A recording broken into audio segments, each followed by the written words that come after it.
On those hot, sticky summer days in East Columbus, Ohio, two little girls ran the neighborhood like it was their own playground. Lila Monroe was all sun-kissed skin, freckles, and wild red curls. Her laugh could shatter silence and draw smiles from the grumpiest neighbor. Beside her was Amara Hill, dark-skinned, observant, with braids tied in neat ribbons that always matched the books tucked under her arm. Together, they built empires out of cardboard, launched imaginary rockets from chalk-covered sidewalks, and sold lemonade from a crooked stand made of milk crates. They were 10 years old when they pinky swore under the stars to grow up and become scientists, or presidents, or both. But they didn't know how unfair the world would be, or how quickly it would pull them apart.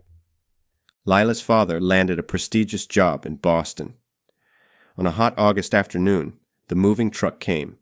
The girls hugged on the cracked sidewalk, tears hidden behind smiles, promising to write every week. Lila waved one final time from the back seat of a car that vanished down the block.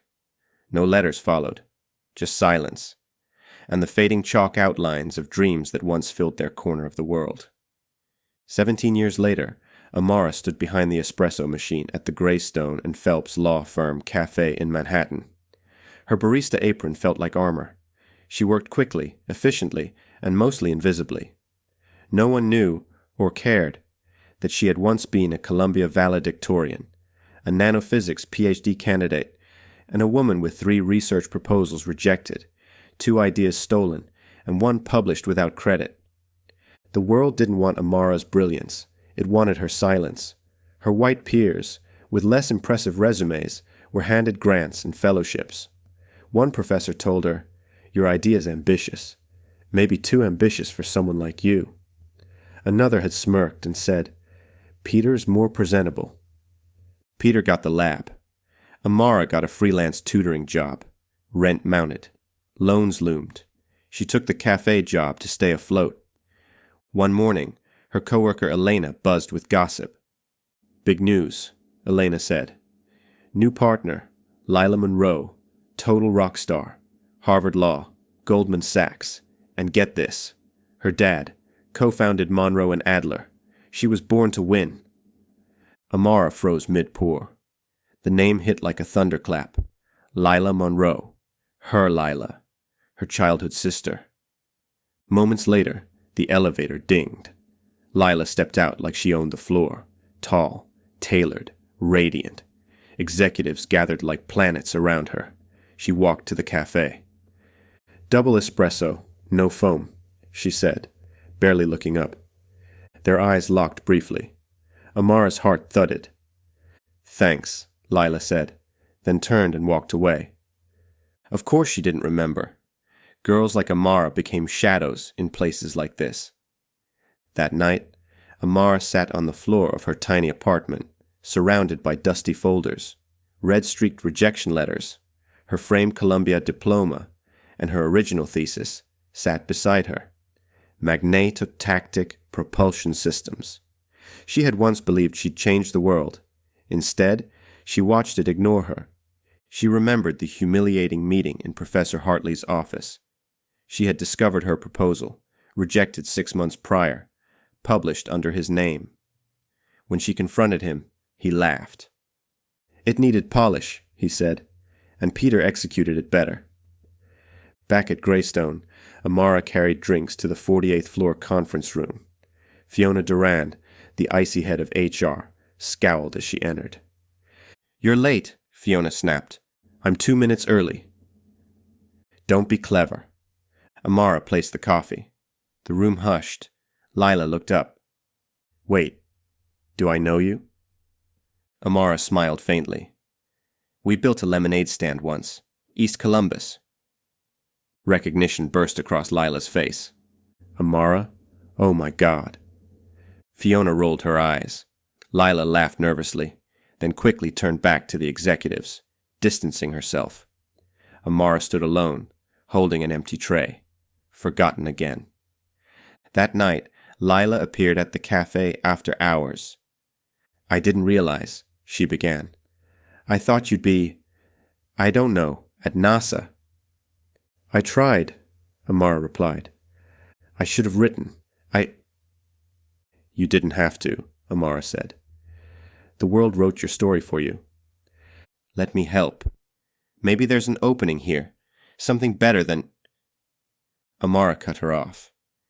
I needed help when I was 20. Not now, and not like this. Lila hesitated. I didn't mean to brush you off earlier. You responded like the room expected you to. That's privilege. The next morning, Fiona summoned Amara. You're being reassigned, she said. Too much fraternizing. Fraternizing? You're a distraction, and frankly, your attitude isn't a good fit. Amara nodded slowly. The message was clear. Stay in your place. That night, she stayed up writing. Her fingers trembled as she hit publish on her essay titled, The Invisible Mind, a physicist's battle for recognition in a world that sees skin before science. The next morning, the firm buzzed. Phones rang. Screens flashed headlines. Her story had gone viral. Ex-Columbia PhD exposes systemic racism in Ivy Science, read one. Lila read it. Her hands trembled. At Columbia, a formal inquiry was launched. The paper Amara had once proposed, now Hartley's, was pulled. Hartley was suspended, quietly. Lila stormed into Fiona's office. You silenced her. She was disruptive, Fiona replied. She was brilliant. And you buried her. Lila reported Fiona to the board. By the end of the week, Fiona was gone. Lila, for the first time, used her voice and platform to do something right. On LinkedIn, she wrote, I was ushered through golden gates. Amara was told to build a ladder. I forgot her. Worse, I erased her. Not anymore. 2 months later, Amara opened her own lab in Brooklyn. Funded by Black academic networks, grassroots donors, and a quiet, anonymous benefactor, it brimmed with life. Young black women and men in lab coats buzzed with energy. Equations danced on whiteboards. The future lived here. On launch day, Lila walked in. Casual, uncertain. I'm not here to save you, she said. Good. I don't need saving. You need a board member who knows when to shut up and listen. Amara handed her a clipboard. Then take notes. Months later, Amara stood on stage in an amphitheater. They said I had to be 3 times as good, she said. I was, but they still slammed the door. So I built my own house, and now I leave the door open for others. Every door in her lab bore a small plaque. We see you. We won't erase you. Lila, now far from Greystone, never missed another email. Never let another hand go unseen. She knew better. And Amara? She never apologized for being too ambitious again. She was busy building futures,